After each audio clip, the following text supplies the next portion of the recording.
you know that back in 1894 films cost 25 cents to watch? I didn't know that.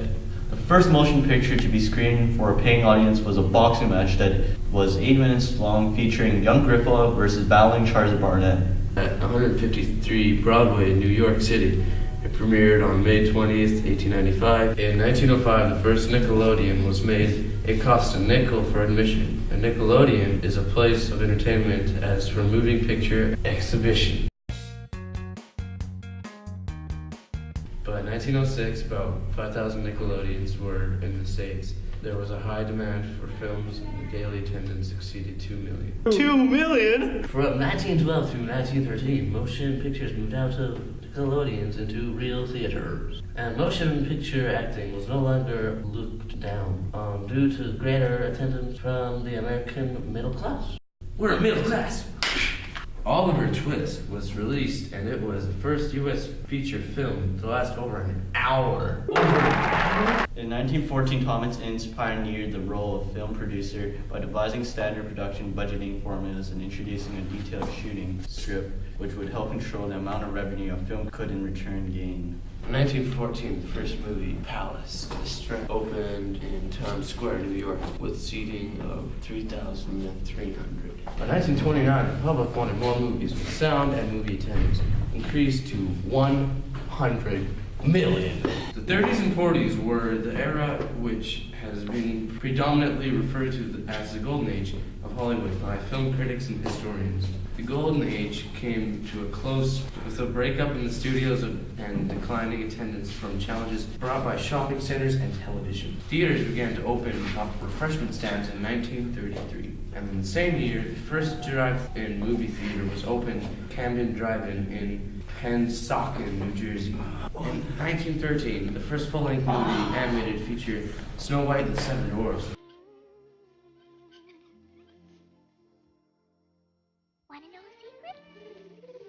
It's a pretty good movie, have you seen it? It was released and it made a budget of $1.5 million.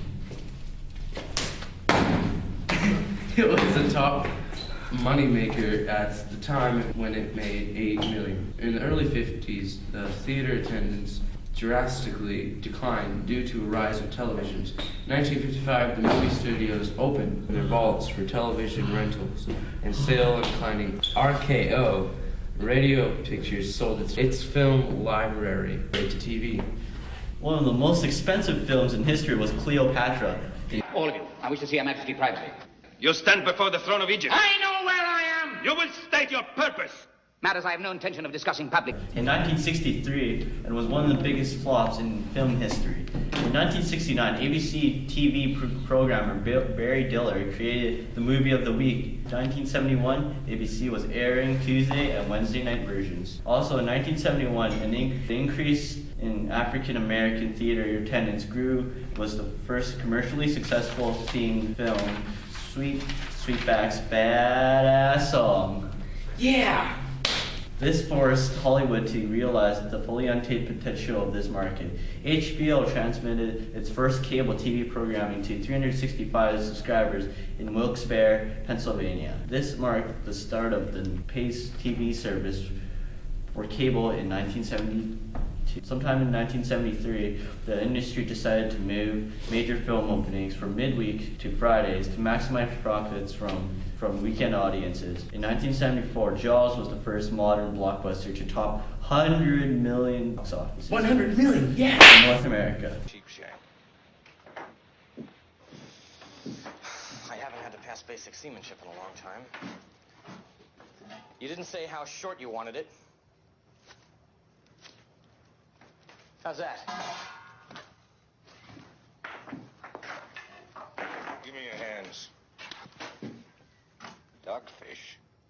You got a $5,000 net. You got $2,000. It was booked into 500 theaters for its opening weekend. Gone with the Wind was first aired on network TV in 1976 and drew a huge audience over 2 nights. 34 million people, the largest ever filmed audience to watch a feature film on TV. In 1977, Star Wars, released in midsummer, made nearly 200 million, topping Jaws. to make it the highest earning film to date. Which is my favorite film, might I just say that?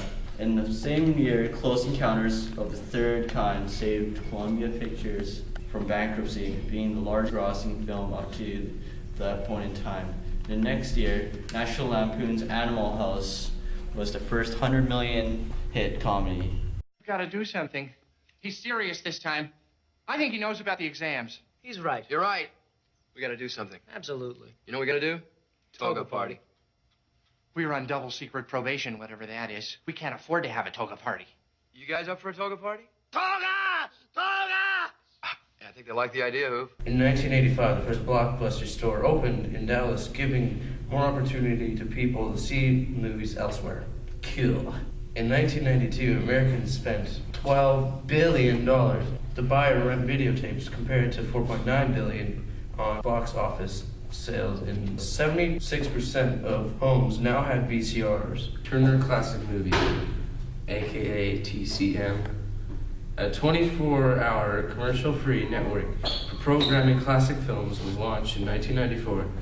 Titanic, the movie, made in 1997, was the most expensive film of all time, but soon became the highest grossing film of all time too, with $1,835,300,000 worldwide in box office.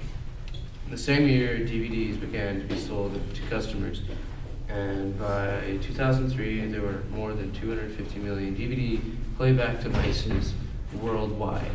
Whoa! In 1999, The Blair Witch, with a budget of $30,000, grossed $249 million worldwide, and it made most profitable film in Hollywood history. And it had a record budget to box office ratio of an astounding 1 to 10,931.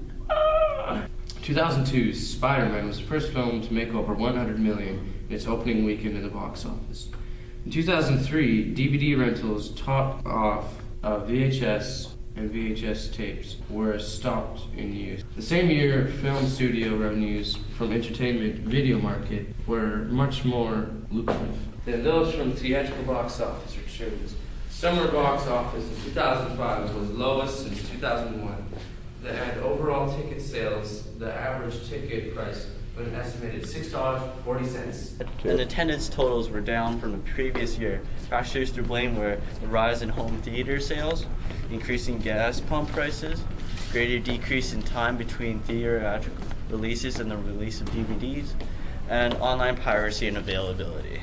In 2005, revenues were down 5% from the previous year, which was the largest year to decline since 1985, and attendance dropped more than 7%, the lowest figure since 1977. It was the first year in a decade in which only 17 films made over 100 million. Weekend box office gross results beginning in late February slated for a record of 19 weeks in a row, compared to the corresponding year in 2004. In 2006, signaling a future trend, both Apple and Amazon began offering full-length, on-demand movies on their websites. Right now, the average movie ticket in the United States, according to the National Association of Theater Owners, is $7.18, with some theaters, including many Calgary, with prices over $12. $12? That's crazy!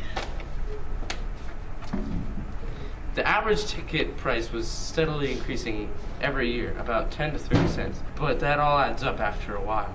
The wait until they come out on DVD. This, over time, has made it harder for filmmakers to make big bucks. Big bucks in the box office, and sometimes even break even after an expensive budget. This has also made it harder to do a lot of amateur directors to get their films out there. Not only the price, but the availability has also drawn down theater attendance. The high points in the last 10 years was 2002, with a total of 1.61 billion tickets, and it has dropped continuously, and last year only about 1.42 billion tickets.